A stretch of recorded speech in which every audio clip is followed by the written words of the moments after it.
¿no? Pero bueno, disculpar, ha sido problemas técnicos. Bueno, estamos aquí en Madrid, en la escuela del CEU, en la Escuela Politécnica y en Arquitectura. Y dentro del ciclo de lecciones aprendidas del Foro Cerámico Hispalit, tenemos la suerte de contar con Carmen Rojas y Justo Benito, que han trabajado en la rehabilitación, que no restauración, del pabellón de hexágonos de Corrales y Molezún de la exposición del 57. Yo voy a hacer una introducción muy breve, más con el tiempo que hemos perdido, pero sí me gustaría, aparte de contar las actividades de Foro Cerámico Hispalit, nuestra escuela está adherida a esas actividades, yo comienzo con esta imagen que además tiene mucho que ver con la temática profunda de lo que nos van a contar Carmen y Justo. Es una obra de un arquitecto como Alejandro de la Sota, una obra fantástica, que se ha perdido. Se ha perdido porque no ha sido respetado su valor como patrimonio de arquitectura moderna y hemos perdido pues, esta vivienda que estaba en El Viso, en Madrid, en la calle Doctor Arce, una vivienda hecha con mucha sencillez, ¿no? Como dice el texto, como esa cabeza que se le va quitando cabello a cabello hasta que queda la cabeza perfecta, sería un poco ese ideal de belleza de Nefertiti. Y Sota hace esta reflexión con su compañero Coder, cómo con la esencia, con lo más sencillo, ha podido construir pues, lo más sublime, ¿no? Y en este caso, una obra que además está hecha con ladrillo muy, muy sencillo y con una gran dignidad. No hay material noble o no noble, sino hay formas de arquitecturizar ese material con nobleza o con no nobleza, ¿no? En este caso, esta casa que esconde un jardín trasero doméstico, que se cierra la fachada, se cerraba la fachada de Doctor Arce, pues es un ejemplo que esperemos que no se vuelva a repetir con la piqueta de tantas obras que han ido desapareciendo o que están medio abandonadas. Dentro de esta mínima introducción hay 5 puntos que quiero tocar, las actividades de Foro Cerámico Hispalit. La primera es el concurso de proyectos, que todos los alumnos lo sabéis aquí en esta escuela, en concreto en el taller que desarrollamos Javier Sáenz y yo mismo, Carlos Iglesias, en proyectos en tercero.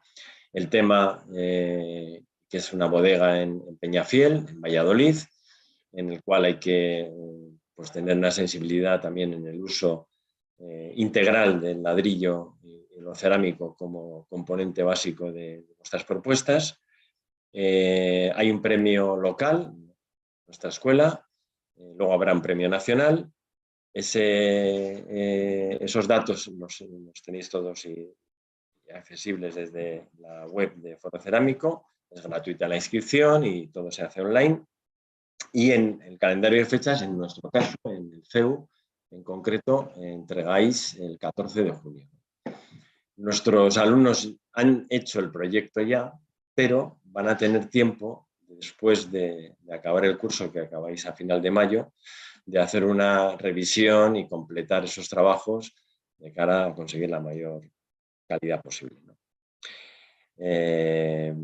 Hay una serie de premios importantes. El premio local, el ganador tendría esa cuantía, 300 euros, 2 menciones, y luego ese premio, esas 2 menciones de todas las escuelas participarán en un premio nacional que tiene ya una importancia pues, mucho mayor, con los premios que veis ahí, y todas estas fechas, bueno, estará terminado el viernes 21 de julio de este año. En los jurados de cada escuela pues, interviene el director de la escuela, el coordinador de Foro Cerámico en la escuela, un arquitecto y Enrique Sanz, que está con nosotros, que es coordinador de Foro Cerámico y director de la revista Con Arquitectura. El jurado del premio nacional pues, son estas personas: José Ignacio Soro, profesor emérito de la escuela Madrid, Martínez La Peña, en Cataluña, Tomás Carranza Macías, Lourdes García Sogo, Pedro Rognoni, que es el presidente de Hispalit, y Enrique Sanz, coordinador del foro. Luego también hay otro apartado que son los premios de fin de carrera, bueno, se llaman TFG, fin de grado, o trabajo fin de máster, fin de carrera, como siempre lo hemos llamado, hemos sido estudiantes. Y hay dos categorías, una es el propio proyecto, que cuando lleguéis a ello pues, podéis presentar, evidentemente. Y luego hay una categoría de textos dentro de ese nivel ya de fin de carrera sobre temáticas de cerámicas, ¿no? Bueno, ahí están reflejados las dos categorías. También todo está en la web para la inscripción. En este caso sería para alumnos que están a punto de terminar, con los premios tanto para el tema gráfico como el tema textual de 1.500 euros, y el 29 de septiembre, después del verano, se fallarían estos premios, ¿no? En este jurado pues hay 4 representantes: Juanjo López de la Cruz, que es profesor de la Escuela de Sevilla, Garcés de Seta Bonet, Architects, este estudio catalán, y Pedro Rognoni y Enrique Sanz. El tercer aspecto que quería remarcar son las lecciones aprendidas. Hoy es uno de esos días. Entonces, hay una serie de estudios en los que van apareciendo, pues, los que veis aquí, como Ivo González, Alterici, Eo Bastur, Justo Benito y Carmen Rojas, que son nuestros invitados hoy y los que nos van a hablar del pabellón, Luis Vidal, Pino Donaire, en fin, Arochi Veiga. A la vez, también tenéis un ciclo, todo esto lo tenéis en la información en la web, de conferencias sobre novedades en sistemas cerámicos que van adaptándose a las condiciones cada vez más exigentes del bendito código técnico y de los programas BIM, que también son bendecidos, irónicamente dicho por mi parte. Entonces, hay una serie de sistemas que sí que facilitan pues, el mayor ahorro energético, como son sistemas que rompen todos los puentes térmicos, como la estructura. Por supuesto, también la incorporación de sistemas de captación solar en propias tejas, en lugar de poner paneles que suelen ser horrorosos, etcétera, etcétera. Muros y celosías, que también hemos hablado mucho en los talleres, como FlexPeak y demás. Otro aspecto importante, hay una serie de visitas programadas a fábricas en las que, bueno, pues estudiantes de arquitectura vais a ver el proceso de fabricación de material cerámico.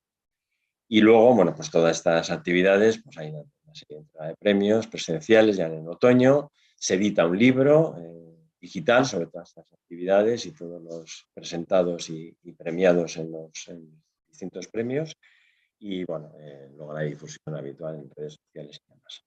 Al final, bueno, pues si os vamos a pedir, lo haremos vía Forms, una encuesta de satisfacción sobre esta conferencia.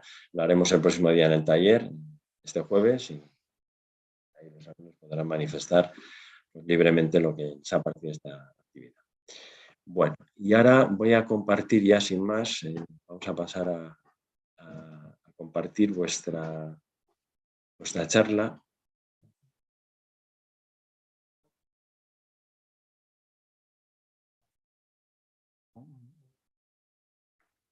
¿A que no lo veía? Ah, vale. Bueno, pues ahora voy a verlo. Pero voy a hacer una cosa.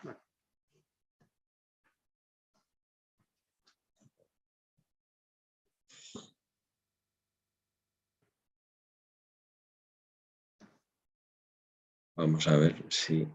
Primero vamos a abrir vuestra presentación y vamos a ver si ahora se comparte bien.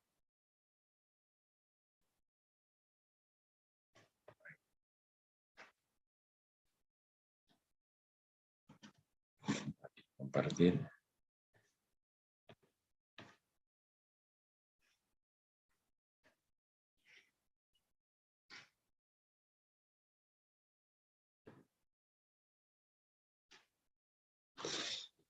Un momentito.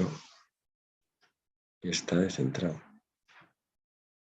Pues porque hay que habilitar la edición arriba. Ah, esto. Eso es. Ah, vale. Vale, gracias. Pues ahora ya está preparado.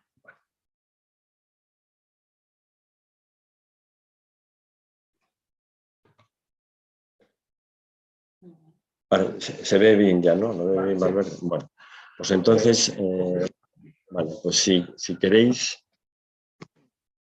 yo me pongo para allá. Vale. Bueno. De acuerdo.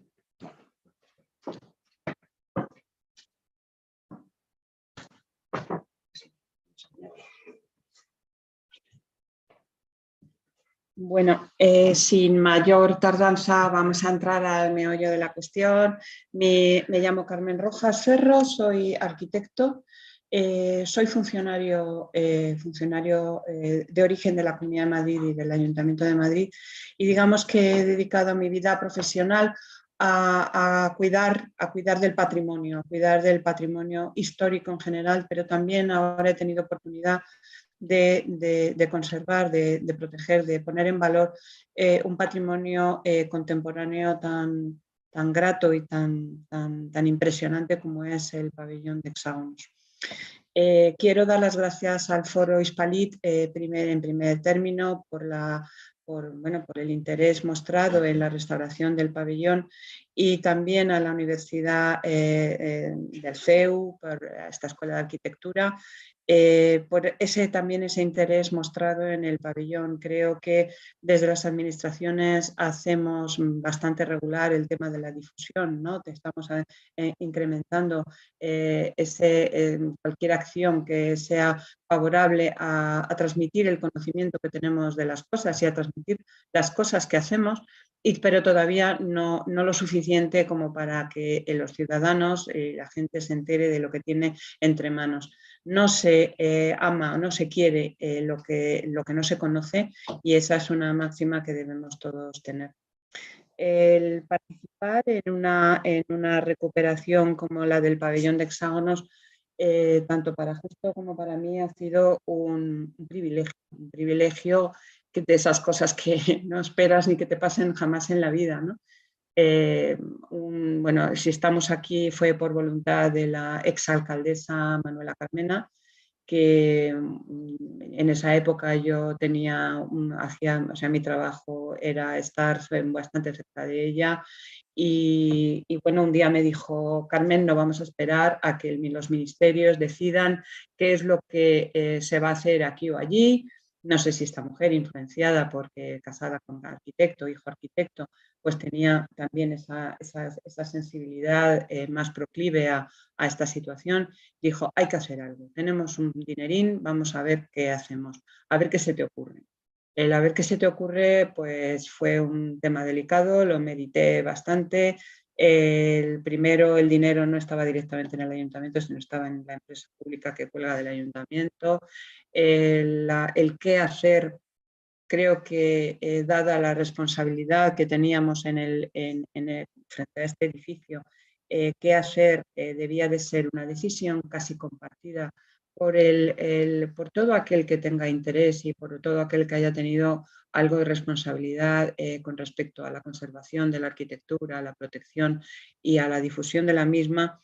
Y en ese sentido monté un grupo de trabajo, una mesa de carácter científico, con las tres administraciones, con las direcciones generales de arquitectura y patrimonio de las tres administraciones, con la Escuela de Arquitectura Politécnica, también hubo algún representante de la Escuela de la Universidad Europea, también el Colegio de Arquitectos, el Instituto de Patrimonio de Cultura de España, etcétera, etcétera. Nos lanzamos a estudiar esa situación como grupo de trabajo. Éramos un montón de gente y todos interesados, y todos el intentar poner en valor al menos parte del pabellón. En principio teníamos un millón y pico de euros, y sabíamos que necesitábamos para sacar al pabellón de la ruina un mínimo de 5 o 6 millones de euros. Entonces dijimos: vamos a ver cómo podemos emplear este capital que tenemos de la mejor manera posible. Estudiamos la situación del pabellón en Bruselas. Este es lo que están ustedes viendo en pantalla. Es el pabellón. El pabellón se construye en 1958 para representar a nuestro país tras ganar Corrales y Mollezún el concurso de 1956, que el ministerio que organizaba estas cosas entonces convocó oportunamente. Y ellos implantan este pabellón basándose en un módulo que es un hexágono que es una genialidad, ¿no? Es un elemento que al mismo tiempo es estructural cuando trabaja en colaboración con otros hexágonos, que se apoya siempre, esos hexágonos acaban apoyándose en unos muros de ladrillo y en una disposición, en un terreno que se les dio, y esta genialidad tan moderna y tan contemporánea de mediados del anterior siglo, pues en realidad sorprendió un poco en España, tanto bueno, España no tenía una situación política bueno, peculiar dentro de lo que era Europa y el resto del mundo occidental. Fue una modernidad, como digo, una modernidad porque con muy poco también, con muy poco se decía muchísimo. Se crearon unos espacios imponentes, este hexágono que se estructura al mismo tiempo, que tiene unos plementos que recogen el agua y que lo bajan por ese fuste que están viendo en la imagen central. Pues ese elemento es capaz de generar unos espacios maravillosos. Y además, ese generador, como se demostró luego un año después, en 1959, en Madrid, se puede colocar de cualquier manera, puede generar espacios completamente diferentes a los que se generaron en Bruselas.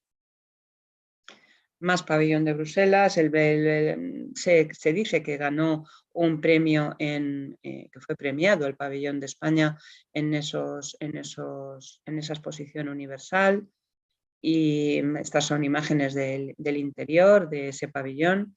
Bueno, pues con esa sensación espacial, con ese bosque también, ¿no? de fustes, de paraguas, con esa iluminación. Aquí en esta imagen tienen ustedes el pabellón de 1959.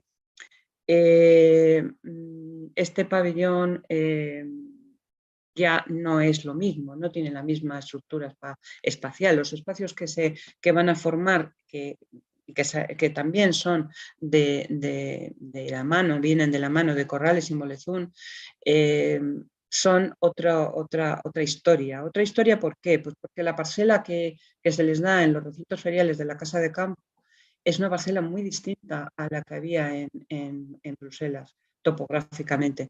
Es también un clima muy distinto. Madrid no es Bruselas, tiene un clima mucho más seco.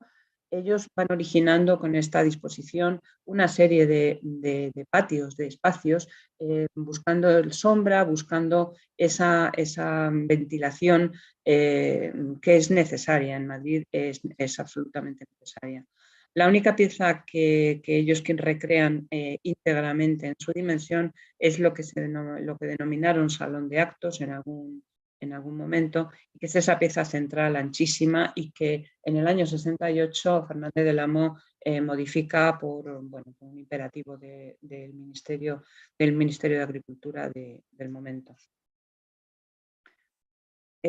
Aquí tienen imágenes de lo que fue el pabellón de 1959, de ese salón de actos, de esos muros de ladrillo. No era un ladrillo muy especial, decimos las personas que lo hemos visto, que seguramente sería el mismo ladrillo con el que se está construyendo la colonia del Manzanares en la época. Y bueno, la perfilería sí fue una perfilería extrusionada para la ocasión, al igual que nosotros hemos tenido que hacer lo propio para la restauración del pabellón, puesto que no quedaba absolutamente nada, salvo algún resto, un resto que nos ha servido para poder diseccionar esa carpintería y averiguar cómo funcionaba y lo que tenía que ser. Hay que decir, hablando de código técnico, que este edificio ha sido restaurado, o el piloto de restauración, que es la parte del edificio que nosotros hemos restaurado, ha sido restaurado al margen del código técnico, naturalmente. El código técnico vamos a intentar introducir ahora en los 2/3 de pabellón que quedan por restaurar. Vamos a intentar meter una climatización. La parte que hemos restaurado está electrificada, tiene iluminación. Podemos enchufar tiene voz y datos, podemos hacer muchas cosas en su interior, pero no está climatizada. Aquí tienen más imágenes y fíjense, por ejemplo, en la esbeltez de estos paraguas, de esta pérgola de paraguas, de las escaleras que hay a la izquierda, que han aparecido en la obra que hemos estado resolviendo, las hemos encontrado. Fíjense en estas fotografías, porque me parece que no tenemos aquí en imagen ahora mismo ninguna de las opciones que tenemos que teníamos. Me gustaría mover esta pantallita aquí arriba, perdón, porque necesitaría... gracias. Necesito explicarles bueno, pues cómo hemos ido distribuyendo la situación, ¿no? En la parte de color rojo, y además también hay alguna estructura en el interior, es la parte que Fernández del Amo añade en 1968. La parte del atrio y la nave denominada con el 1 es lo que compone ese piloto de restauración. Vamos a ver si ahora tenemos financiación dentro de poco para asumir la parte 2 y 3 y poder dejar al edificio con una dotación suficiente para poder empezar a trabajar. En la 2, 3 y ya en la 1 mantenemos también algo de climatización para poder asumir ese uso, ¿no? Esta era la imagen del acceso al pabellón. Una imagen que nosotros nos encontramos luego absolutamente perdido. Esta es la entrada de Fernández del Amo. Una vez modificó completamente el acceso, lo giró y creó delante, fíjense, si ponemos la anterior, cómo tenemos esa sensación de, al pasar ese atrio debajo del pabellón de hexágonos, esa compresión para luego aparecer en un espacio muchísimo, un espacio elevado, con una volumetría espacial completamente diferente, y sin embargo lo que hace Fernández del Amo es adelantar esa situación. Se crean esos espacios, esas naves, esa nave como contenedora de cierta parte del programa que le obligan que le hacen crear, junto con este volumen que hay aquí a la derecha y que nosotros no llegábamos a entender porque manifestaba una espacialidad completamente diferente a la del resto del edificio. Este es el plano que es el plano que hace Fernández del Amo en 1968, en el que bueno, pues introduce unos aseos, unos despachos, unas salas como de almacenes, una zona como de taller, divide la parte del salón de actos para obtener una cafetería, una sala de proyección, etcétera. Disculpen.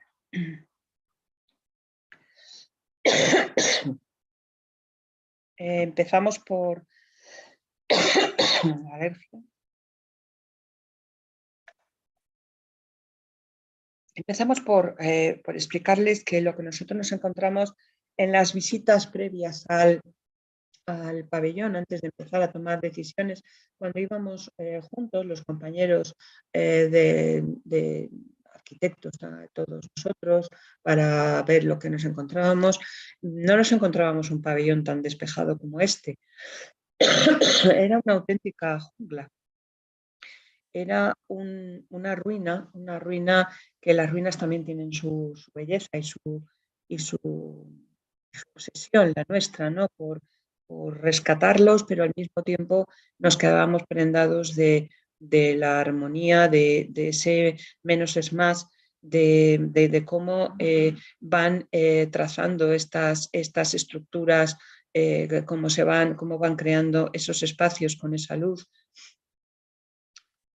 Y en realidad, bueno, así es como lo conocimos más bien a la izquierda, ¿no? Con ese frente tapado, con todos los huecos, los ventanales absolutamente también tapiados de forma defensiva al intrusismo, a la vandalización. Es un pabellón muy vandalizado, tal vez por la zona en la que está. Bueno, ya les estoy explicando que no quedaba prácticamente nada.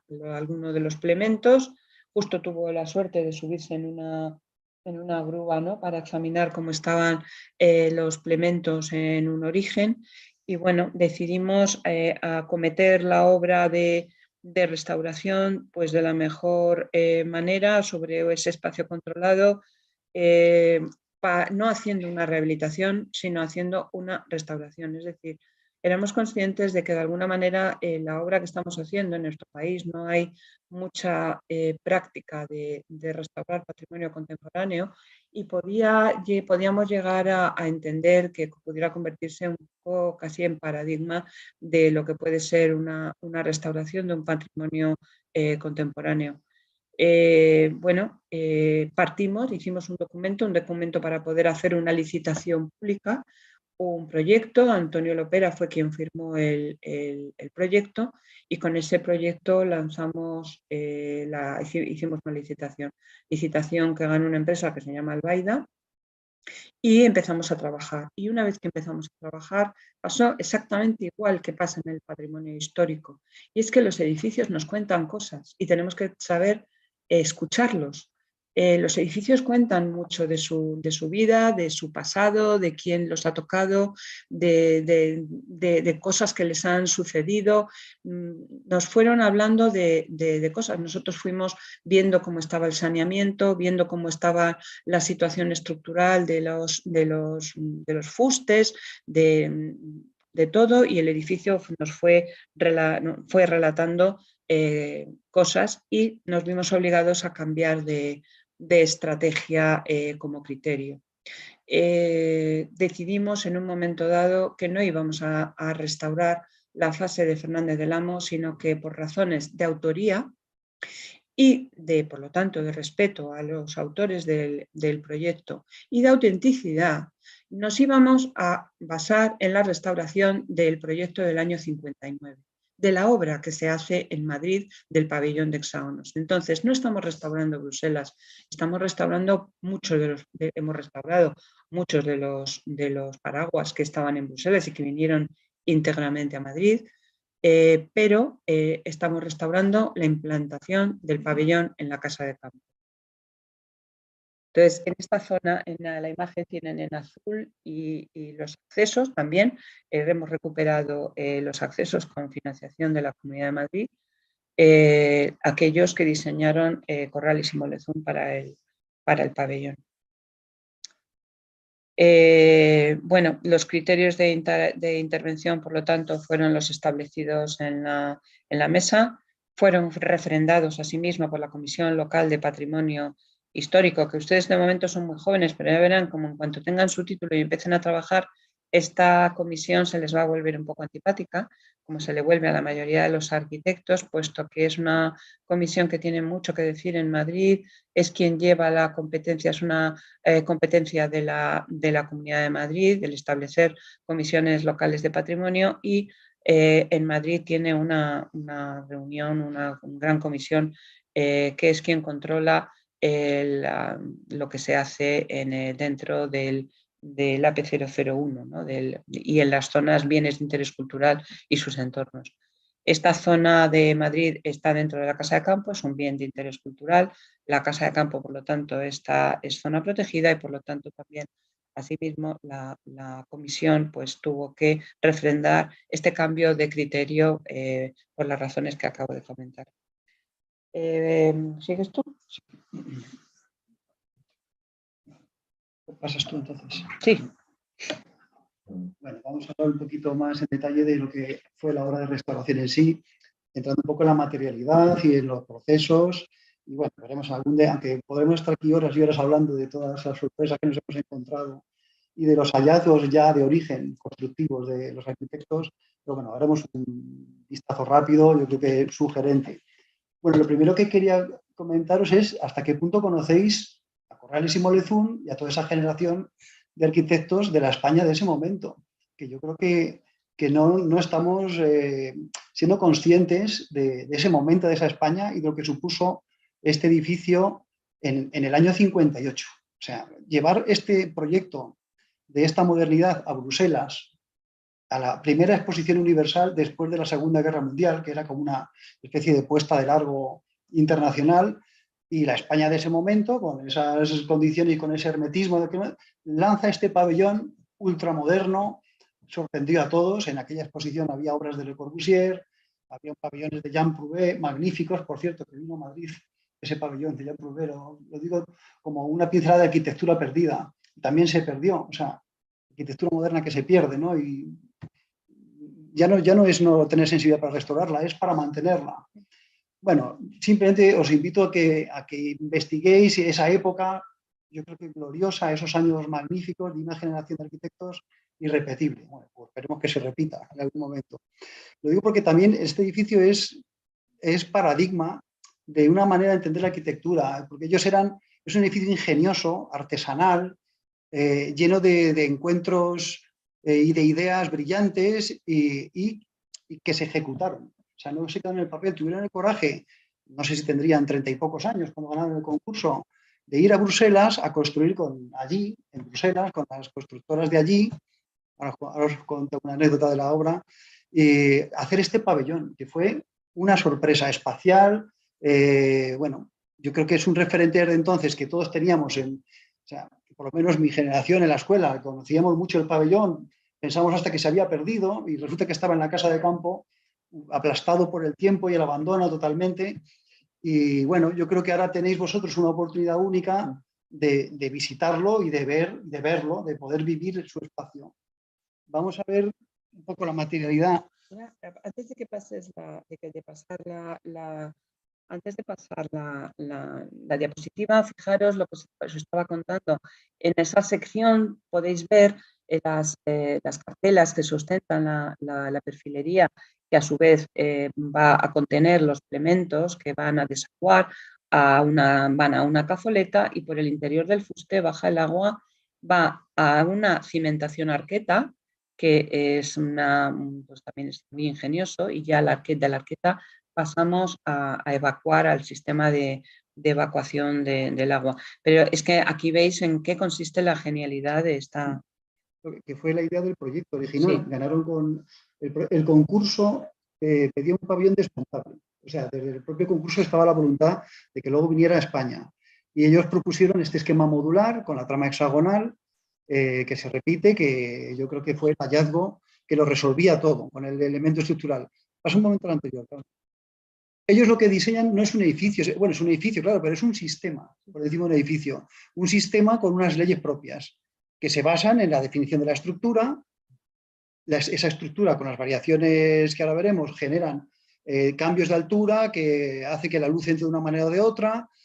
Cómo se distribuyen los paraguas en la trama hexagonal también genera espacios distintos. O sea, es un sistema que se puede modificar, trasladar, y de hecho el pabellón de Bruselas no tiene nada que ver con el montaje de Madrid. Si analizáis las plantas, Bruselas es una nave compacta, una especie de forma de boomerang, pero es una nave compacta, una sala hipóstila, con la mitad del pabellón era una estructura de salón de actos y la otra mitad, pues unas especies de espacio en bancadas que iba descendiendo con la topografía existente. Aquí, en Madrid, hacen un edificio totalmente distinto. Hacen naves más pequeñitas, 6 naves independientes unidas en un recorrido y que integran patios interiores. Con los mismos paraguas, con los 130 y pico paraguas que se traen de Bruselas, que son estos elementos metálicos. Y ahora vamos a entrar en materia porque si no, la estructura del pabellón yo creo que es el gran hallazgo, es lo que define el espacio en sí. Es un fuste de 10 centímetros que tiene una esbeltez de hasta 8 metros de altura, que hay que verlo allí para para sentirlo, con una corona, esas aletas y esas mensulitas, esos chapones atornillados, generan las ménsulas que sujetan los plementos prefabricados. Como veis aquí, bueno, es unos esquemas del análisis estructural. Hicimos una comprobación estructural, a ver cómo funciona esta estructura. Hoy en día esto es implanteable, absolutamente. Con la normativa que tenemos, o sea, cualquier calculista te triplica los espesores, bueno, triplica por decir algo. Un único paraguas de Bruselas, digamos, con cálculo teórico, de una altura media de 5 metros, a viento oscila 9 centímetros. Eso es una barbaridad, claro. ¿Qué pasa? Que el propio sistema ya actúa, va sumando de manera, o sea, no me entendéis mal, no es que ellos no supieran estructuras, es que las sentían, las estructuras, de manera intuitiva y bueno, y con un cálculo, apoyo de cálculo, pero es un sistema que al unir dos paraguas formas un pórtico. Al unir un muro tienes otro punto de apoyo. Las carpinterías también colaboran. Es un entramado estructural maravilloso que va repartiendo cargas y efectivamente el cálculo estructural confirma que todo colabora. Todo colabora y todo funciona en armonía, pero lo que es el elemento en sí es una locura, es una oda a la esbeltez absoluta. A ver, un segundo, pasamos para atrás un segundito. Claro, el propio sistema está hecho con una perfilería estándar sencillísima. Hay angulares, hay unas T's. Esto está hecho en taller, en Bruselas. Está bastante bien ejecutado, la verdad, viendo el detalle. Y después de 40 años de abandono, la estructura estaba impecable. Nos esperábamos lo peor, digo, ya verás. Se han perdido los plementos, aquí la corrosión ha hecho estragos. ¿Qué va? Está el 99% de la estructura, está estupenda. Eso, hay que asumir esa ventana porque es que es una pena, claro. Y esto también se podría reducir. ¿O?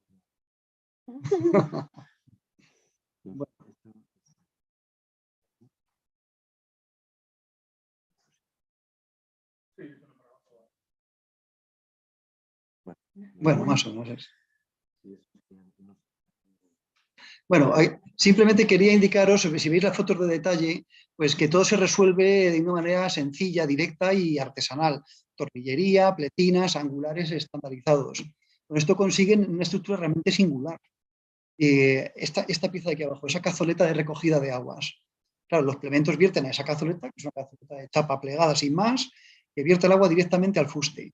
Y como explicó Carmen, el fuste lleva el agua a la cimentación, donde está embutida una arqueta de recogida.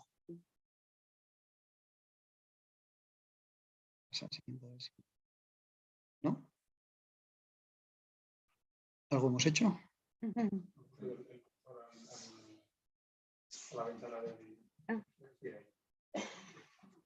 ¿Dónde pasó?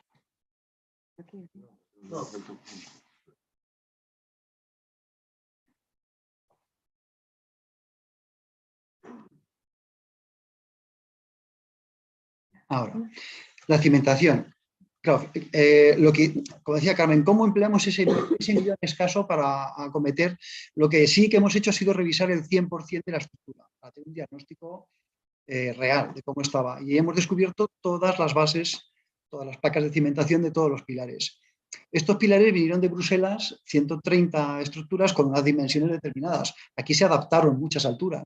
Se cortaron fustes, se empalmaron trozos y, bueno, las placas, fijaos que no me resisto a comentar qué belleza de placa de cimentación que asume la geometría hexagonal hasta de manera obsesiva, todas las aletas.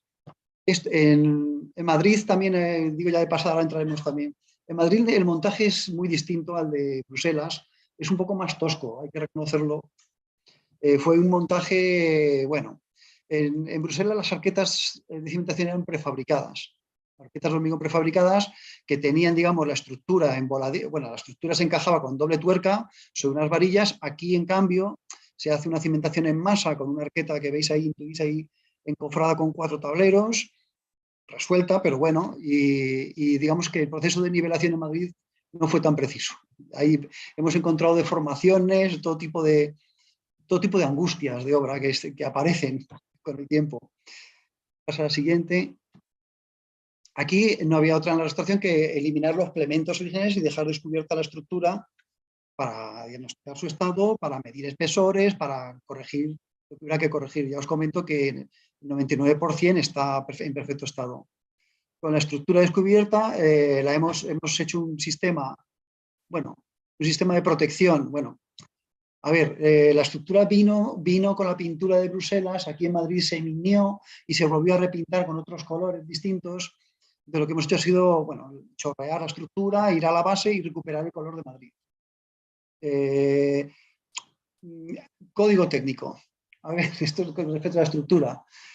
Como dice Carmen, esto es un proyecto de restauración y el código técnico es norma que hay que cumplir y que tiene su razón de ser, pero cuando compromete la propia razón de ser de la restauración hay que buscar soluciones alternativas. Lo digo porque esta estructura, la protección a fuego de esta estructura es inviable. O sea, no puedes hacer aquí una protección de pinturas intumescentes o vermiculitas, o sea, es imposible. O sea, eliminas totalmente el sentido de la estructura. Entonces, pues es una de las primeras renuncias que tuvimos que hacer. ¿Cómo subsanas eso? Bueno, con otro estudio, estudios prestacionales, porque al final el espíritu es la seguridad. Entonces, bueno, ahí lo digo porque fue la primera de muchas renuncias del código técnico, pero en favor de la restauración del bien.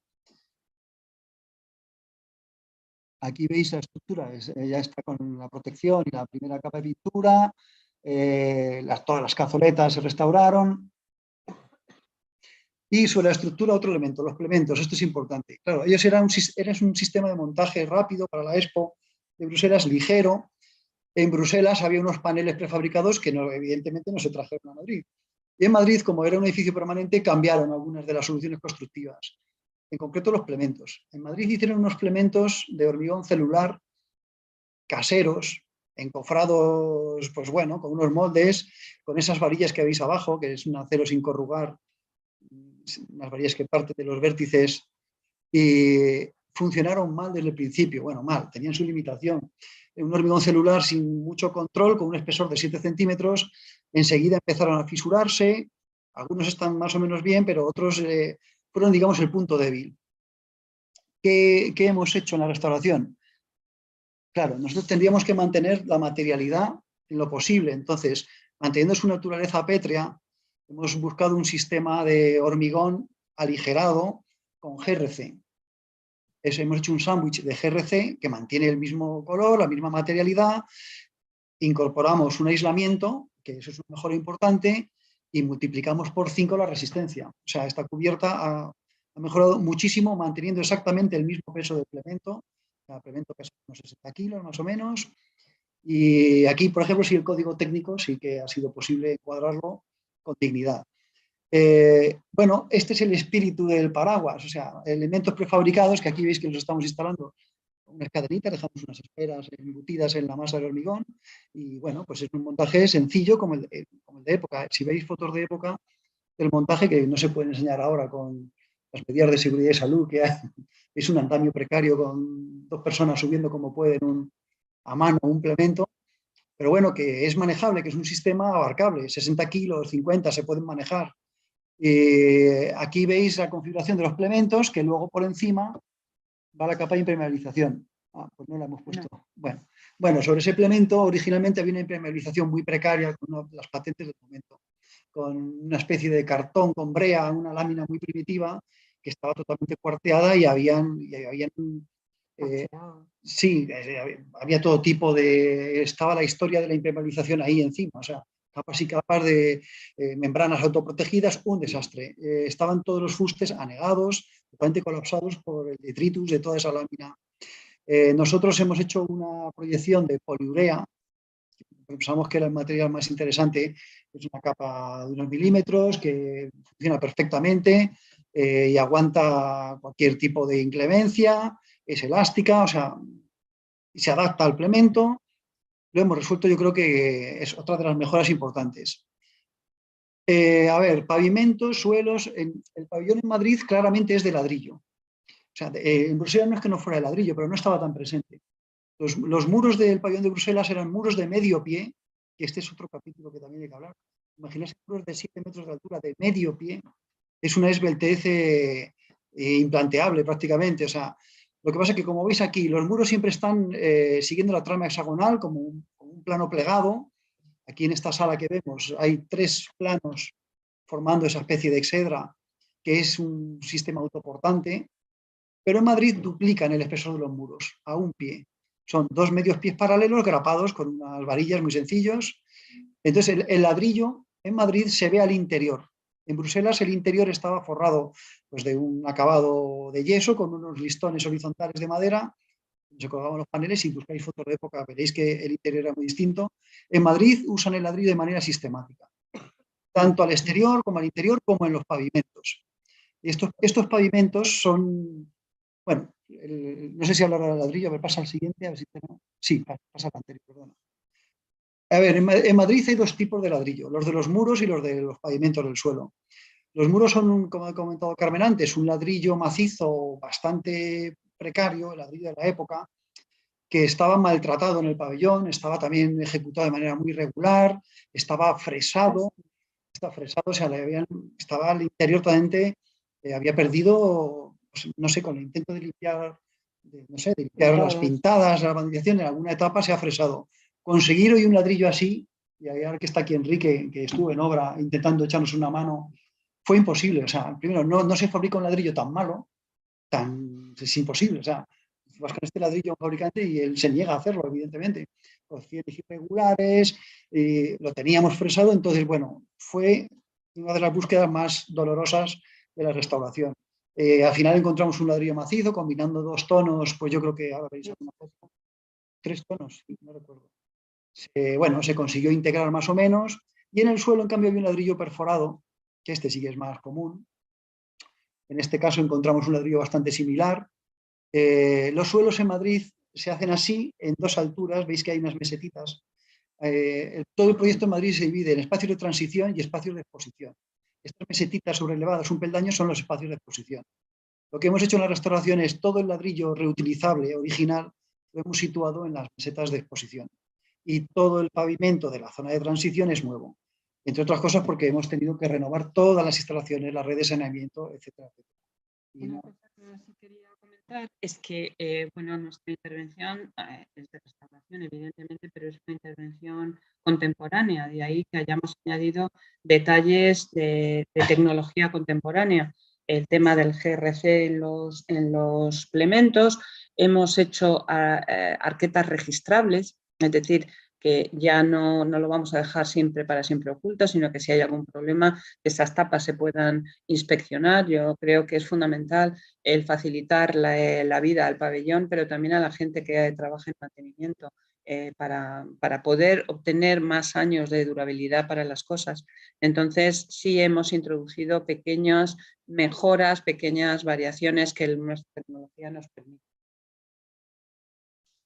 Carpinterías. Este es un capítulo importantísimo y único en este pabellón.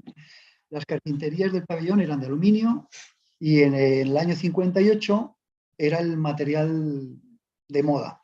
Estaban surgiendo las primeras patentes en aquel entonces. En España no había aluminio. Entonces Corrales y Mollezum decidieron ir a por una patente, ahí la veis, Chamebel, que era un fabricante que en la Expo hizo el aeropuerto de Bruselas también, con esta misma patente, la misma carpintería, el aeropuerto que se hizo para la Expo. Entonces, quiero decir que es una solución constructiva muy novedosa, no se conoce. Y ellos imponen esta solución para los grandes tímpanos acristalados del pabellón, que es la piel del pabellón, es la imagen característica. Todo el pabellón de Bruselas integraba también el jardín exterior. O sea, la relación del interior con el exterior era importantísima. Y ellos definen ya en el proyecto un sistema modular de carpinterías van moduladas cada metro de altura. O sea, todo lo que veis en el pabellón está modulado con cortes de 1 metro de altura por 3. Ese es el módulo estándar, tanto del lateral del paraguas como de las carpinterías. Con esa modulación se resuelve todo. Saltos de altura, muros de ladrillo, saltos entre paraguas, 3x1. Aquí en la patente Chamebel, claro, una carpintería de 3 metros de longitud no tiene rigidez. Hay un problema estructural, abierto. Entonces ellos introducen es lo que decía antes de la intuición de la estructura. Introducen un tubo circular que articula todas las esquinas, un tubo de acero de 50 milímetros y una pared de 3. Es un tubo sencillísimo. Hoy en día, bueno, es que es el estándar escénico donde se cuelgan todos los focos. Este tubito resuelve todo. O sea, todo el encuentro de ladrillo con vidrio, vidrio con vidrio, la unión con el paraguas. Claro, entonces cae en el punto exacto de la trama geométrica. Veis aquí en esta foto de la derecha, es la esquina de arriba donde el tubo toca la aleta del paraguas. O sea, todo es sutil, es un sistema ideado, encajado a la perfección. Y con esas normas llevadas a todo el pabellón se construyen todos los encuentros geométricos y materiales. Pasa, por favor. Claro, la carpintería era uno de los capítulos más importantes del edificio, es lo que lo define. Y hoy en día se habían perdido, como comentó Carmen, en algún momento que nadie quiere identificar, alguien se las llevó bueno, mirando hacia otro lado, desaparecieron todas las carpinterías. Las carpinterías sí vinieron de Bruselas, junto con la estructura metálica. La carpintería es una carpintería muy básica, es una extrusión sencillísima, de aluminio, aquí la veis, una pared, no tiene ni siquiera rigidizadores intermedios, o sea, tiene este perfil característico de la patente Chamebel, que es esa especie de nervadura central. Esto no existe ni se le parece en el mercado actual, ni se puede conseguir de ninguna manera, por dimensiones. No tiene rotura de puente térmico. Ni siquiera puede esta carpintería acoger un vidrio con cámara. Pero esa fue la gran decisión que la tomó junto con la Comisión de Patrimonio, y esto sí que es una renuncia importante al código técnico. Entonces, lo que tuvimos que hacer, sabiendo que era importantísimo, volver a extruirla. O sea, hicimos unos moldes con impresoras 3D para simular toda la pieza con precisión y la tuvimos que extruir. La tuvimos que extruir con unas dificultades, ya os comento así de pasada, en España no encontramos fabricantes que se metan a estos problemas. Al final se han extruido en Italia en una empresa de artes escénicas, que hace cosas, truses y cosas, bueno, todo el mundo escénico, del aluminio. Y hemos tenido que extruir toda la carpintería de todo el pabellón, porque los moldes no se hacen así como así y nadie se pone a extruir 20 metros. Entonces, tenemos toda la perfilería en espera, guardadita en un pabellón de la casa de campo, y son estos perfiles que veis aquí en el lado de la derecha, que hemos hecho extruir exactamente el mismo perfil, pero mejorando con alguna pared intermedia, mejorando el sistema de clipado del junquillo, en fin. Esto es una decisión, allí se nota la importancia de esta decisión. Si no llegamos al extremo y a estas renuncias, porque aquí no hay rotura de puente térmico, ni siquiera hay vidrio con cámara, es otro edificio. O sea, eso, allí in situ, os invito de verdad, y estoy insistiendo mucho en esto, pero es que contarlo así, allí in situ es cuando esto se explica solo. O sea, la atmósfera del pabellón, todas estas sutilezas solo se ven allí en directo. Aquí vamos a ver el proceso, bueno, esto es lo que comentaba Carmen. La gran decisión de oro también fue eliminar toda la ampliación del año 68 de Fernández del Amo para recuperar la imagen original, demoliéndola totalmente.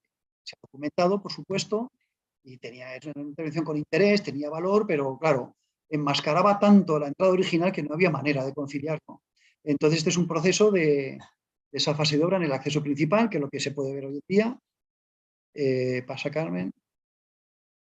Y esta es la recuperación de la escalinata de acceso, que pertenece tanto al edificio como al propio edificio. Esto estaba totalmente perdido y es la voluntad de entrar así al edificio con esta gran alfombra de ladrillo, que es el ladrillo que define todo el pavimento interior, con este ángulo tangencial que te lleva al gran atrio acristalado que veis al fondo, que esto es una solución bastante, bueno, no extraña, es bastante singular en Madrid. En Bruselas no existía ningún elemento así, digamos, exento de estas características, pero este es el origen de toda la composición del pabellón. Este atrio, que en el fondo es una solución muy clásica, es una especie de entrada procesional al atrio que distribuye todas las circulaciones, con un juego de compresión, esos dos paragüitas exteriores, paraguas de 3 metros de altura, te comprimen y te dan acceso a la entrada de los paraguas acristalados de 8 metros. Es un espectáculo entrar a este pabellón. Lo que hablábamos, bueno, ese atrio cristalado de noche es que define totalmente toda la zona, es como una especie de faro, y esta es la sala que hemos recuperado. Aquí en esta sala hemos ensayado todas las técnicas restauratorias. En el fondo lo llamamos piloto de restauración porque ha sido una restauración ensayo. Y yo creo que, bueno, estamos contentos, aunque hay cosas que se pueden mejorar. Ya aprovecho para decirlo, sobre todo en el abatimiento de los mecanismos de apertura de las carpinterías, pero bueno, este es el efecto de la sala restaurada, que yo llevado al extremo. O sea, por ejemplo, la iluminación del pabellón. Esta es una foto interesante. porque el pabellón en Bruselas tenía este sistema que hemos recuperado de iluminación indirecta. Esas, no sé si os fijáis, veis unas especies de perfiles oscuros, que es una U de chapa invertida que alojaba un fluorescente. Eso iluminaba el plemento del techo y de noche había un efecto de luz diurna difusa que daba una luz no fuerte, una luz de uso correcta, y luego la exposición tenía luz incandescente en las propias vitrinas o focos acentuando donde interesaba. Había ciertas luminarias que aquí en la fotografía, en la de arriba y en la de abajo de la parte de la izquierda de la pantalla, veis una especie de cilindro de aro, una especie de aro que tiene tres foquitos. Bueno, también esas eran de diseño de Corrales y Molezoun, estaban en el pabellón y de hecho nos encontramos los restos de algunos. Y gracias a esos restos las hemos podido reproducir. En Bruselas diseñaron todo, luminarias, vitrinas, Taburetes, banquetas, sí. todo. Y claro, estaba todo tan integrado. Nosotros hemos recuperado las luminarias que había en Madrid, queríamos haber hecho alguna recuperación de mobiliario que se ha tenido que quedar pendiente, pero bueno, lo tenemos. Y esta es la imagen, digamos, el resultado del piloto restauración. Creemos que si con estas renuncias, digamos, de código técnico que, que no volveré a hablar más de ellas, pero es que ha sido la clave. Se ha conseguido, yo creo, recuperar la materialidad real del pabellón, la materialidad, las soluciones constructivas originales, y con ello yo creo que se recupera la atmósfera del pabellón. Atmósfera y que bueno, esta era la foto que gracias a Dios, no sé quién hizo esta foto, pero bendito el día, porque ha sido nuestra guía. Esta foto nos ha servido para recuperar hilada a hilada todos los ladrillitos de la entrada, etcétera. Y yo, bueno, creo que hoy se puede disfrutar la entrada del 58, a excepción de esos neones, que si os fijáis pone hexágonos. Estupendo.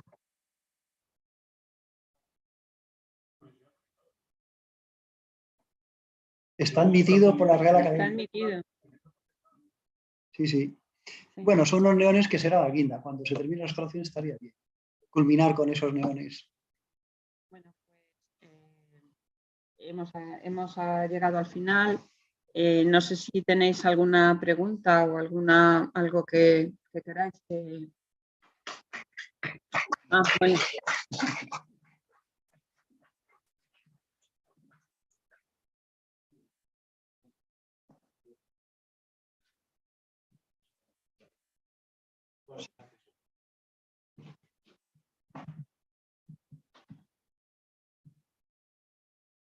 Hola, muchas gracias. Yo tengo que decir que para mí me encanta el edificio original, me parece un sistema brillante. Y entonces a mí me da mucha curiosidad saber si creéis,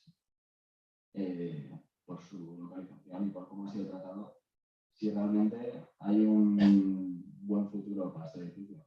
Porque, o sea, a mí me encanta, pero siento que como la gente al final no tiene tampoco tanta apreciación por estas cosas, puede ser difícil que la gente lo trate bien y no siga el mismo ciclo de acabar siendo, pues eso, maltratado, digamos. O sea, ¿creéis que se puede reintegrar de verdad y volver a utilizarse? Pues de nosotros depende. O sea, yo creo que ahora es un buen momento, ahora que ha aparecido, porque de esta etapa de abandono, que no, bueno, los que conocíamos el edificio en abandono, era un dolor como para nuestra profesión, porque este es un icono de la arquitectura del siglo XX. O sea, está claro, es indudable que es una pieza única.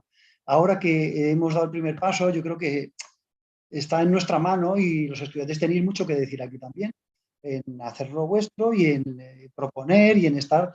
A ver, hay un programa de visitas, estamos como siempre con la realidad económico-administrativa de...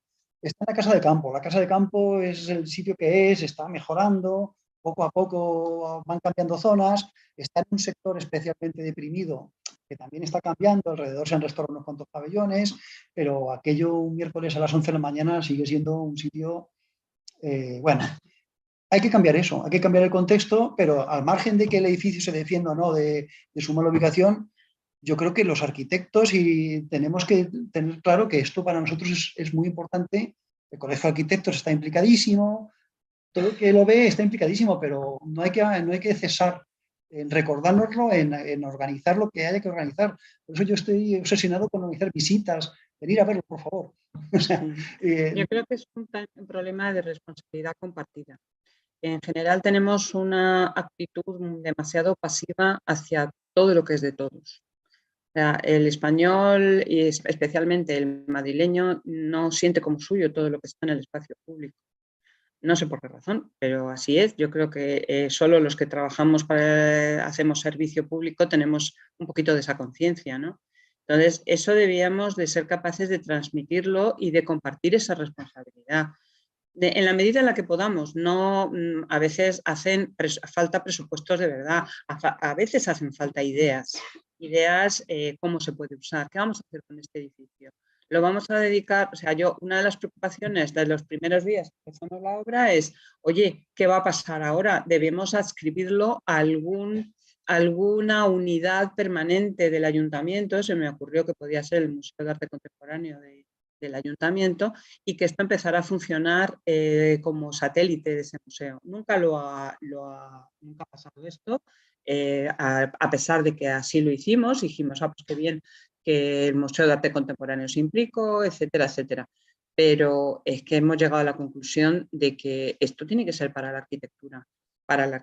Debe de convertirse en una sede parcial o en algo que tenga que ver con el Museo de Arquitectura, con ese Museo de Arquitectura creado por el Ministerio por el MOC, se llamaba entonces, me parece, ahora es MITMA o algo por el estilo, y debe de dedicarse a la arquitectura, porque su vocación es que está tan clara. O sea, yo no sé si porque nosotros llevamos ya unos años allí y no lo vemos más que para enseñar más arquitectura. Primero, contextualizarse a sí mismo.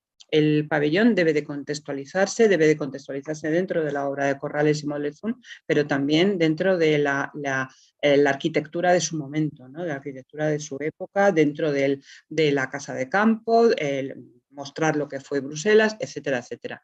Pero es que también sirve para hacer más arquitectura, sirve para hacer seminarios, sirve para hacer talleres, sirve para hacer muchas cosas. Obviamente no somos responsables hasta cierto punto del maltrato. Quiero decir que últimamente no vamos ya demasiado a menudo, a lo mejor vamos una vez cada 15 días, una vez al mes.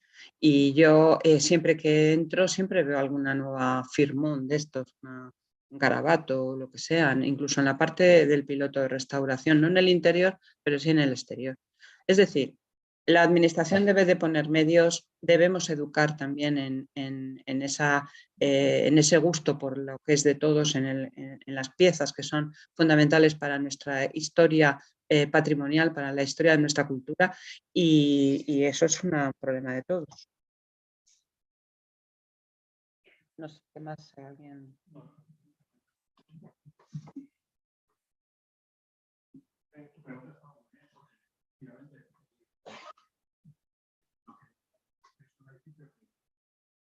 Tú cuando estás aquí como arquitecto, te desborda, yo creo que es uno de los edificios que a un arquitecto de fuera, que tú quizás a un amigo francés, inglés, le llevaría a ver 2 o 3 edificios en Madrid y este sería uno de ellos, porque es una experiencia, lo que decía justo de los perfiles, no te das cuenta de lo que transmite la experiencia del perfil o de la carpintería, hasta que no estás ahí, lo ves un poco en conjunto. La fotografía todas las son ya bastante expresivas. Entonces, la clave es cuál es el futuro que tenemos. Yo creo que este edificio no debe dejar de deteriorar en los años 60. Yo creo que hasta los 70 se puede pensar. Y creo que la sociedad, a pesar de que a veces nos ocurre que ya hay pintadas, pero yo creo que hay un poquito más de sensibilidad ahora. Y creo que este edificio, aunque no se solucionará el contenido dentro de 2 meses y tardará un año en saber qué va a pasar con la nueva ampliación, etcétera, con el nuevo trabajo de restauración, yo creo que hay un poquito más de sensibilidad ahora por conservarlo y que me auguro un futuro mejor que lo que he tenido en el último cuarto del siglo XX. Pero, vamos, el edificio es una maravilla. Y también tenía una duda, que había estado recientemente. El tema de la climatización. Ahora mismo tiene ventilación en la parte superior los volúmenes. Lo digo porque Sí. ya han sido ciclos de verano e invierno y se nota algo de problemas de condensación en las partes altas. Un horror absoluto. A ver, el pabellón no tenía ningún tipo de climatización. Era un pabellón que se usaba durante la feria del campo, que duraba no sé si 5 o 6 meses, no recuerdo. Entonces, nunca se plantearon al trasladado a Madrid incorporarle. Sí que de manera natural se cerraron al oeste con los muros más opacos, o sea, hicieron una especie de sí, algo, pero algo pasivo, con los propios elementos, pero nunca tuvo climatización. Y en Madrid sí que es cierto, incorporaron un sistema de ventilación de lamas de vidrio en algunos módulos superiores que nosotros hemos identificado. Mira, por ejemplo, veis ahí que asoma un módulo arriba que está dividido por dos. Arriba, esos parteluces indican, nosotros estamos reflejando, en ese sitio había un sistema que duró poco, un sistema que se llamaba Gravent. Las lamas Gravent, pues, muy precario, eran lamas de 1,5 metros de vidrio, duraron poco. Lo sustituyeron por 3 tramos de Gravent de menor tamaño. Se ven en algunos restos remachados de mala manera. O sea, fue un problema. Con eso intentaban ventilar de manera natural, pues efectivamente, el problema de condensaciones que tenemos. Que ahora mismo, bueno, esto no es que sea una primicia, estamos estudiando con ingeniería muy en serio cómo incorporar un sistema de climatización o a temperar sí. De manera imperceptible. Y yo creo que hay un camino que podemos, con aerotermia y usando los suelos y con unas rejillas muy discretas, pues como hay otros edificios, pues yo creo que se puede conseguir bastante. Entonces, en esta fase no se ha hecho porque no era el objetivo, pero en el resto de fases sí se incorporará y luego yo creo que habrá que volver a esta fase a actualizar. A mejorarlo, sí. Pero sí, cuando en invierno las condensaciones son terribles. Bueno, terribles, son hasta bonitas. Sí, yo me acuerdo al principio cuando acabamos la obra y llegó el invierno, yo cada vez que iba al edificio abría ventanas. Y entonces, el de seguridad por detrás iba cerrándolas. Y dice, ¿usted no sabe el frío que hace aquí? Digo, sí, lo sé, pero es que tiene usted que abrir. Tráigase un buen abrigo por la mañana, nada más llegar usted, abre todo y por lo menos ventila esto 3 horitas, bien ventilado, porque es necesario. Bueno, pues no había manera. Yo creo que el día que íbamos nosotros, a lo mejor nosotros mismos abríamos por donde podíamos, pero bueno, las condensaciones se han producido. De hecho, ahora la obra se va a devolver la garantía de la obra y la empresa está haciendo algunas. Pero sí que es cierto que es un capítulo que hay que resolver, sí. Porque si no compromete su propia vida. O sea, un museo, aquí no puede haber un museo exigente con condiciones de humedad y temperatura, pero sí se puede controlar bastante. Hombre, esto no va a tener nunca, no va a ser un museo en el que haya que colgar tapices, óleos es decir, la arquitectura requiere una buena situación de conservación para maquetas, para libros, para planos, para revistas, pero no tiene que tener los 10, ¿cuánto es? El 25% de no sé qué de humedad, el 50% de humedad, de entre 18 y 25 grados. O sea, no son esas condiciones como para un museo estándar, ¿no? Para un museo de préstamo de obra de arte. Pero bueno, no lo he comentado, pero es que esto es otro capítulo. Los vidrios no tienen cámara, aparte de porque no cabían en el perfil, porque meter un vidrio con cámara aquí implicaría hacer un juego de reflejos tan brutal que te cargas totalmente la relación espacial. Entonces, éramos conscientes, esta transparencia que hay en el exterior solo se consigue con un vidrio, en este caso es un vidrio laminar, creo que es un 3+3. Ya está, y claro, tienes condensaciones, evidentemente, habrá que luchar contra ellas con el sistema de ventilación, pero es que si no, la relación con el exterior la cortas de raíz. El juego de reflejos interiores sería como una interferencia constante. Lo digo por otro de esos criterios un poco puristas, si quieres, que aplicados al movimiento moderno, a la arquitectura moderna, pues no es común. De hecho, en la propia Casa de Campo tenemos ejemplos se han realizado muchos pabelloncitos, algunos pues, con tecnología moderna, y no es una crítica, digo que ahí está el resultado. Es otro edificio, O sea, el espacio es el contenedor, es el espacio, pero es otra cosa. Yo creo que este tipo de decisión, como que hemos tenido la suerte de practicar, ¿no? De decir, en nuestra restauración queríamos, sí queríamos que se reflejara esa parte del alma del edificio. O sea, esa decisión de quiero transmitir esa transparencia, quiero que la sombra que arroje sobre un plano ciego sea tal cual. Este edificio tiene no sé yo, si pudiera pasarme allí 24 horas, la gente de la obra, la gente que la constructora, lo disfrutó muchísimo porque según la hora del día el pabellón va cambiando, ¿no? Gracias a esas diferencias. Aquí en esta foto, que es una foto de atardecer, el juego del sol, o sea, el sol directo, los dibujos que hace, las ventanitas, los saltos entre paraguas generan ventanas rectangulares que se van encontrando con la geometría de los muros. Se generan unos juegos, a ver, es como una floración mágica de encuentros geométricos sobre la trama hexagonal, es maravilloso. Luego no todo es maravilloso. Pero no, quiere decir, en el proceso de la obra nos hemos encontrado con dificultades técnicas de las de verdad. Es decir, empezamos a entender que seguramente el pabellón, cuando se construye en Madrid, se colocan primero las carpinterías y luego se construye el ladrillo, se pone el ladrillo.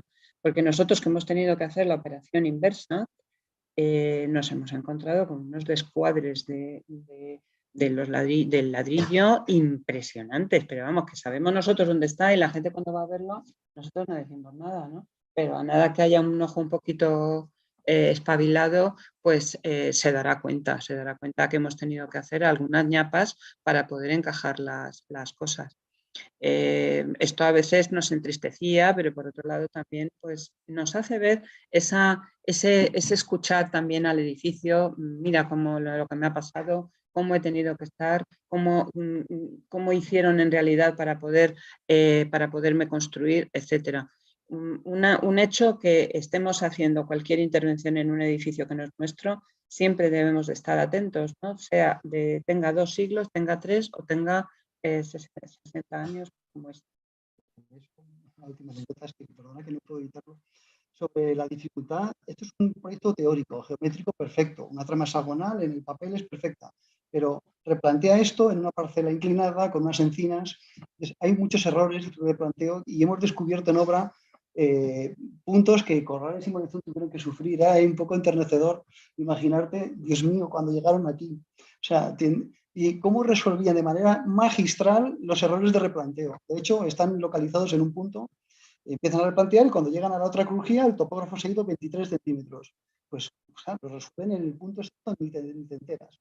Pero claro, es un problema real de obra, que no puedes decir tira el edificio abajo y vamos a replantearlo. O sea, la realidad se impone. Es un chasis teórico perfecto, pero con una materialidad o sea, no sé cómo decirlo, lo humaniza el edificio totalmente. La propia historia de su construcción.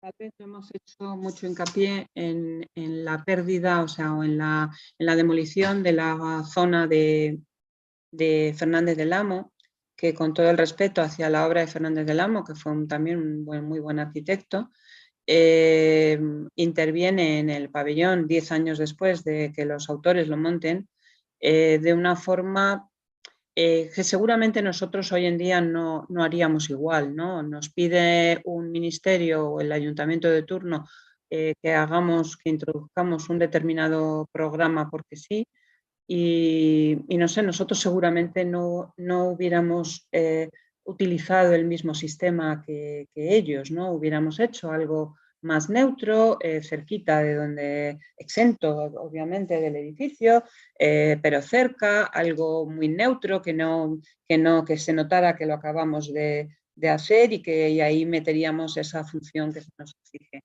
Fernández del Amo, por las razones que fueren, utilizó el mismo lenguaje, las mismas herramientas y bueno, de ahí que nos llevara a la conclusión de que, oye, que hay que elegir, ¿no? No podemos dejar las cosas que ha dejado Fernández del Amo aquí, aquí en el propio edificio, nos ayudó muchísimo a encontrar el proyecto de Fernández del Amo que estaba en el Colegio de Arquitectos. Entonces, aquello fue la clave. El estado actual era el estado previo a la intervención de Fernández del Amo era la obra de Vázquez y de Corrales y Mollezún, y luego estaba la intervención de él, ¿no? No había duda, optamos por esa situación y todo el mundo estuvo de acuerdo. Una suerte.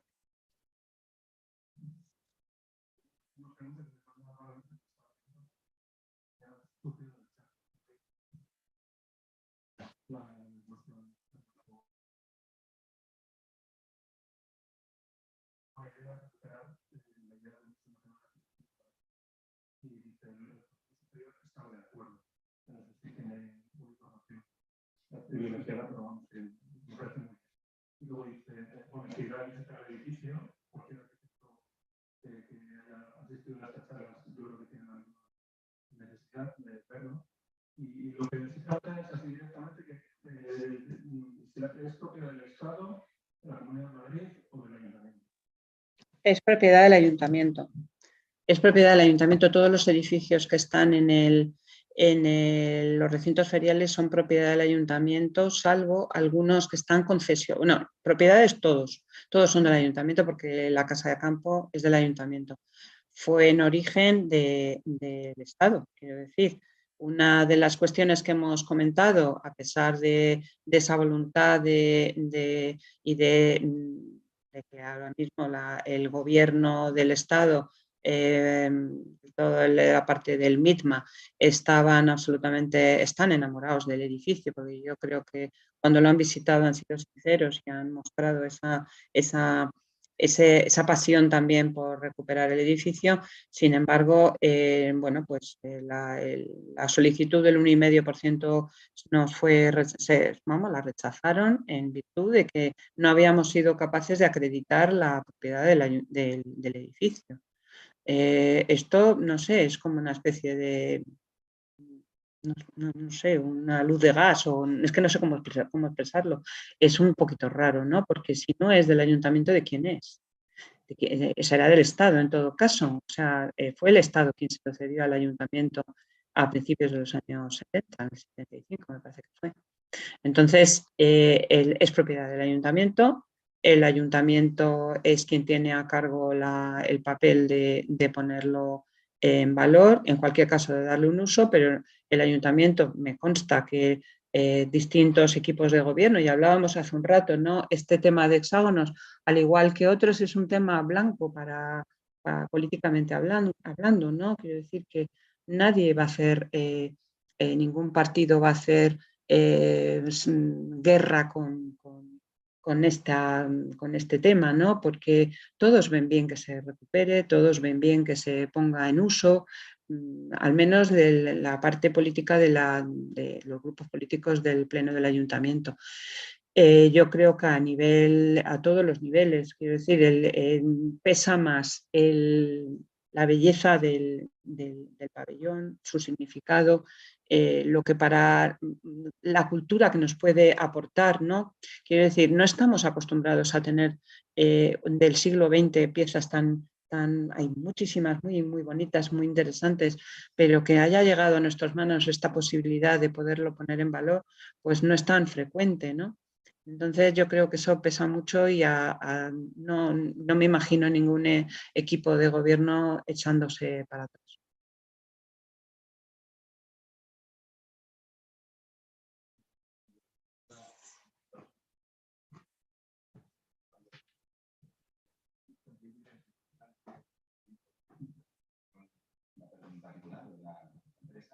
Hay un tipo de ayuda presupuestaria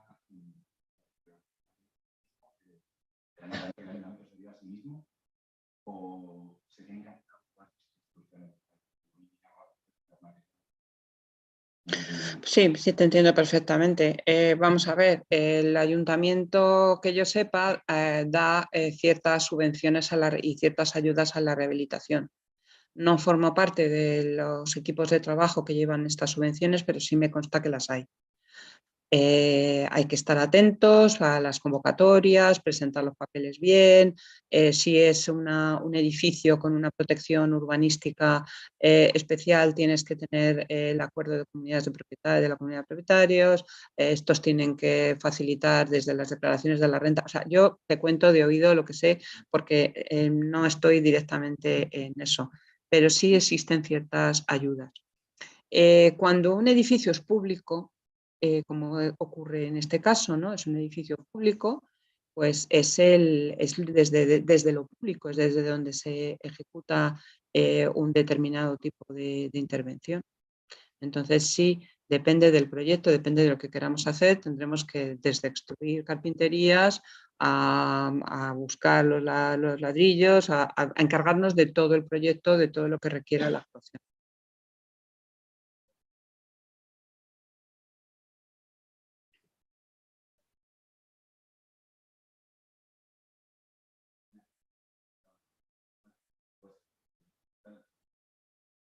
Sí, sí. Primero hay muy mala, vamos a ver, no se ha trabajado bien la información que se le transmite a un propietario cuando tiene un bien de interés cultural. Quiero decir, lo que prima es como el autoritarismo de la administración, de usted tiene que hacer, usted tiene que tal, no puede usted esto, no puede usted lo otro, ¿no? Entonces, eso se ha transmitido muy mal. No se ha hecho hincapié en qué suerte tiene usted, está gozando de vivir en una situación tal o cual. Luego se mezcla todo eso con el posibilismo que facilita un plan urbanístico. O sea, el plan general otorga en sí mismo una serie de derechos a los propietarios. Entonces, por el hecho de ser bienes de interés cultural, seguramente deberíamos de tener una especie de dejar en suspenso esa serie de derechos. Generalmente pasó lo mismo con, no sé si era la Casa Poder, hay otra vivienda en Arturo Soria. ¿Por qué Arturo Soria se ha perdido? O sea, todas las casitas de Arturo Soria han ido poquito a poco desapareciendo en función de ese posibilismo de revalorización de la propiedad del suelo. Entonces, si tú has heredado una vivienda que está en la calle Arturo Soria o en el Viso y tienes una expectativa de negocio millonaria, pues eso es.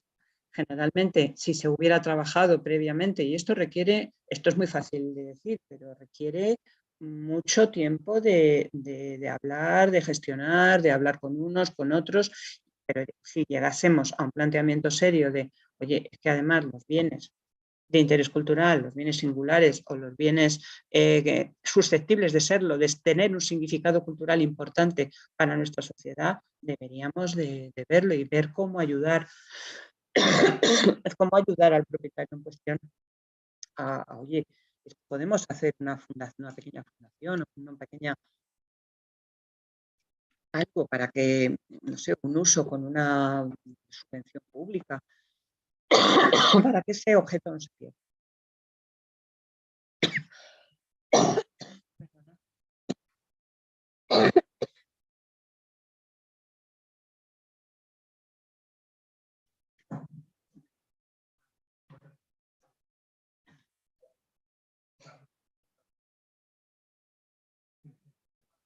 De la protección de la agricultura del siglo XX. La agricultura impresionable,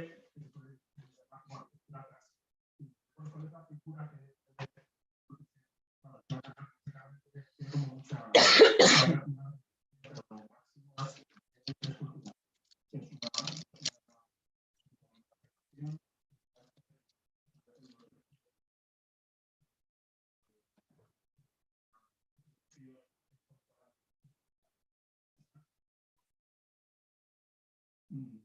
y mucha arquitectura, poquísima arquitectura que tenga esa catalogación. Eso garantiza que la administración pagaría la restauración de una vivienda como catalogada como edificio cultural, no. O sea, no porque yo no están analizados esa pero es un problema.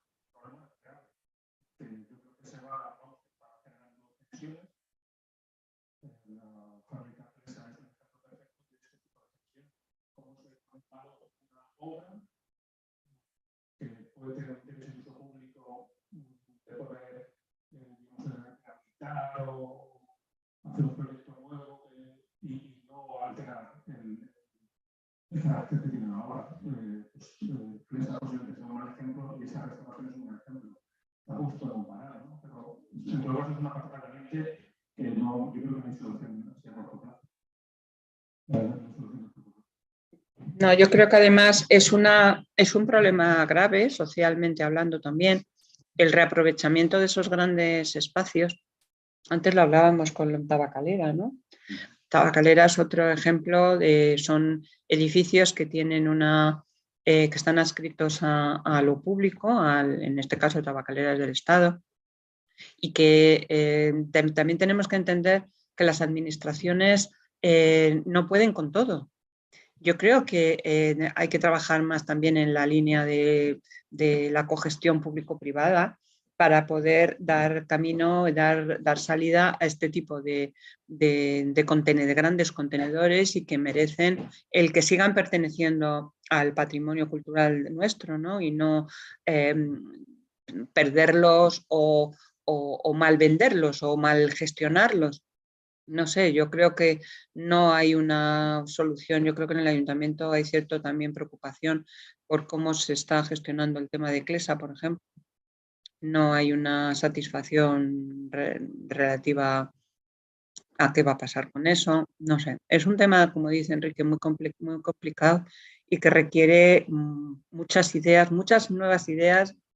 Yo creo que aquí los estudiantes dentro de unos años vais a dejar de serlo, pero tenéis que empezar a pensar cómo vais a echar una mano en ese gran patrimonio que os va a quedar a vuestro cuidado y que vais a ser el relevo de tantos de los que estamos ahora trabajando y que tenéis que aportar soluciones novedosas y soluciones no ya tanto, no solo para los usos, sino para cómo poder cogestionar estos problemas, ¿no? Bueno, muchas gracias. Por concluir, estoy de acuerdo totalmente. Es verdad que los estudiantes vais a tener cada vez más patrimonio del movimiento moderno en necesidad de restauración. Porque el tiempo va pasando e incluso además como se construía muchas veces en situaciones al límite, ¿no? Ayer fue un día que ha pasado desapercibido, pero yo a veces entran noticias. Ayer hizo 100 años que Leopoldo Torres Balbás le encargaron la restauración de la Alhambra. Si no es por este arquitecto, que no lo conoce nadie, la Alhambra prácticamente no existiría. Era una ruina con pastiches que limpió, estaba apeada, hay unas fotografías en internet que ha salido esta noticia. Entonces, pues esa filosofía que habéis expresado de restaurar, conservando el espíritu de la obra original, a pesar de justo que a veces hay que hacer renuncias a la normativa actual, me parece muy interesante. Y la forma de gestionar cómo eso se sufraga, pues yo creo que es verdad que las nuevas generaciones algo tendrán que decir, por lo menos que sean sensibles a conocer este patrimonio y, como os comentaba antes tomando un café, han conocido el hipódromo de la Zarzuela y están fascinados. Pero, pues mira, ya me ha valido este año ya con eso me conformo. Si ahora conocen esta obra a través de vosotros dos, de Carmen y Cristo, pues vamos, yo he completado el ciclo este año perfecto, así poco a poco. Y os tomo la palabra porque si queremos visitarlo, y también decíais, y yo lo lanzo así a la universidad, que si hay alguna actividad que se promueva desde entidades como puede ser una universidad como la nuestra, para hacer ahí algún tipo de actividad, de exposición, pues puede ser. Ahí. Sí, sí. No, sí. Me lo han dicho antes, es así, ¿no? En público, bueno. Sí. No solo para venir a visitarlo, tenéis nuestros correos electrónicos a vuestra disposición. No tenéis más que escribirnos, nos ponemos de acuerdo la fecha, la hora, con los estudiantes, como deseéis. Pero también estamos abiertos a que podáis plantear algún tipo de uso. No de un uso permanente todavía, pero sí puntual, una charla, un seminario, un taller, cualquier cosa porque sí que conviene a la parte restaurada, sí le conviene que haya gente entrando y saliendo. La época en la que estamos del año ahora hasta octubre, bien entrado octubre, casi noviembre, es muy buena época para hacer cosas.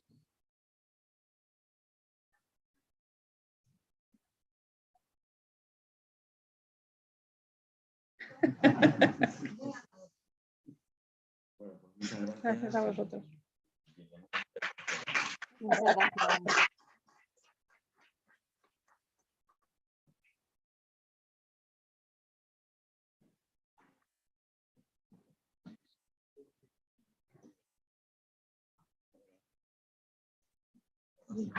Adiós. Sí. Muy bien.